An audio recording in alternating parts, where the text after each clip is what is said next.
so yeah. Hey, everybody. Good rising, Big City 101.3 FM. Waking up with Tayla Monday through Friday, 5 a.m. to 7. Good rising, good rising. How are you feeling, kings and queens? If you are having a problem or if you know somebody having a problem with the app, please bear with us. IT is fully aware of the problem or issues, and whatever technical difficulties we currently have, we are resolving them and we will get through this. We are currently on Facebook Live.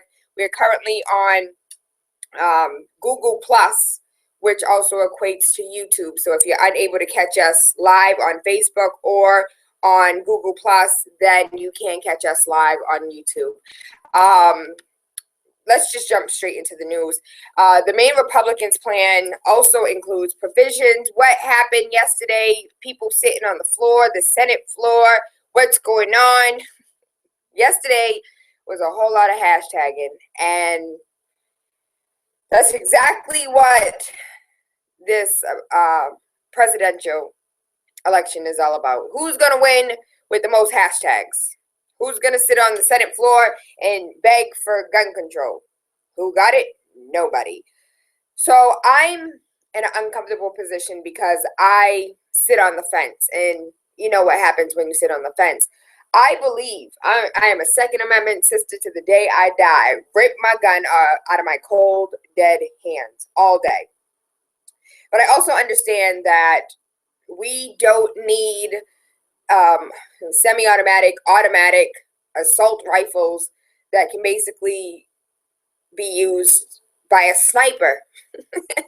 So I'm kind of uncomfortable. I don't have a secure position on this because I believe the Second Amendment was put in place, you know, not just for militia purposes. Tayla, why do we need a militia in 2016? Well, I don't know. Do you remember the conversation we had yesterday? I believe the Second Amendment is for us to be able to fight back against the tyranny of our government. If it so believes it can be big enough to control its people. We are the people. We the people. It doesn't say we the government. So I sit uncomfortably on this fence. I'm going to leave that alone because so many other people are going to jump on that. That is going to be all the news of today, and so I'll let you hear that elsewhere. Headmaster of Boston Latin School, who had been fending off calls for her termination for months, amid a federal probe into racially charged incident at the school. Guess what? She announced that she is resigning after 9 years of leading the city's top exam school.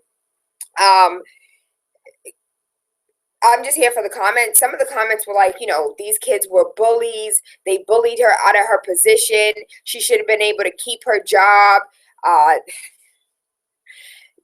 There were some bad names that were called as far as these children were concerned, but everybody has an opinion, right? And I'm just here for the comments, and they're hilarious. Aside from that, one of the things I'd like to say is I know a student that is Caucasian at Boston Latin. And this child said, if I can see the blatant racism, I can only imagine what a person of color goes through. If I, myself, the one not even being targeted, can see this as blatant as it is, I can only imagine what a person of color goes through. I'll leave that right there. That was right out of the horse's mouth. And the baby said, I'm tired of it. I don't know what the answer is. But we have teachers that mean well, but have no idea how to combat this issue, have no idea how to address this issue, have no clue on how to even begin a conversation about this issue. That was straight out of a baby's mouth that attends BLS. Shout out to Reggie B. Could we regenerate brains in clinically dead patients? This is a real story. The question is whether or not new clinical trials will attempt to bring dead humans back to life. No, don't do it. Don't.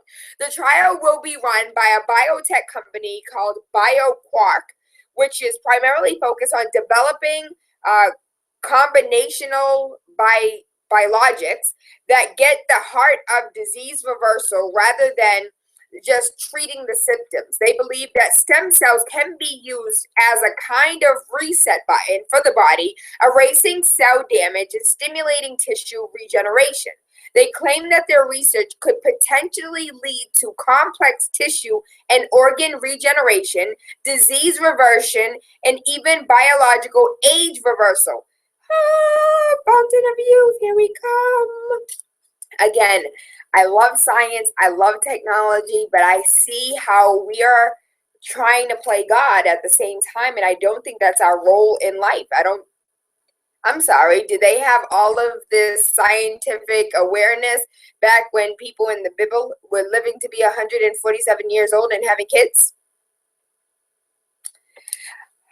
I'll leave that there. A black mother gets McGraw-Hill to change its misinformation about slavery in textbooks. I don't know if you guys remember the story that we read a few months ago. I think it may have been a little over a year ago when school started last year. And in the book, it says that slaves were not slaves. They weren't. They were interns learning a trade. If you don't believe me, go read.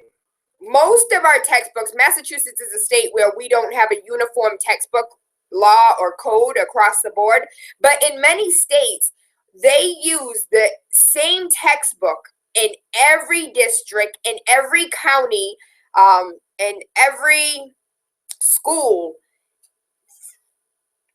everywhere, whether it's science, whether it's history. They use the same books across the board. It's uniform in certain states. Here in the state of Massachusetts, teachers, districts, cities, towns, they're able to choose their own, whatever it is that they want to use, whether they get primary sources out of from websites or different books. I know as far as my children's school is concerned, they go by no uniform anything. They come up with their own curriculums. But some curriculums are based on this uniform ideology of teaching, and they come out of Texas. These books are made, created, bound, and sent out from Texas and used in the United States. And whatever Texas wants to put in their books, that is what the rest of the United States is learning, unless you follow one of the states where you don't have that uniform curriculum. A mom was able to get some alteration in these books and said, listen, you know this was wrong. You knew that this wasn't right. Change this immediately or we're going to have a problem. And she did her due diligence and she changed the law. And I am so proud and I am so excited because that frustrated. When I read the story, it frustrated the hell out of me. And I do believe that it was a little over a year ago. How do we allow this information to go out? And it still frustrates me today because how many children do we have that are attending schools that honestly believe that Christopher Columbus discovered America? How do you discover something that already had inhabitants here? And then we go ahead and we teach our children based off this false doctrine, and they grow up and they go to college, and somewhere along the line, they're taught the truth. And then we just say, oops, we had to teach you what was in the book. We didn't mean to give you misinformation. But what are we supposed to do? What you're supposed to do is teach us, baby. What you're supposed to do is tell us the truth. We have a technical difficulty with this computer, but give me a second, baby. Give me a second. Because it's not doing what it needs to do. So we're going to have to wake up everybody. No more sleeping in bed. Technical difficulties are real. I apologize. We have all of 11 minutes before Power Hour, and today is nothing but jokes. I think in light of everything that's going on in the world, in society, in our house, in our city, and all types of messery going on, I think we do need some jokes. I want to give a huge shout out to Roy Wood Jr., part of the Daily Show. He'll be up next Power Hour in the next 11 minutes. Give me a moment. Let me fix this technical difficulty here in the building, and I'll be right back. And y'all can't even hear the song because if I play the song, YouTube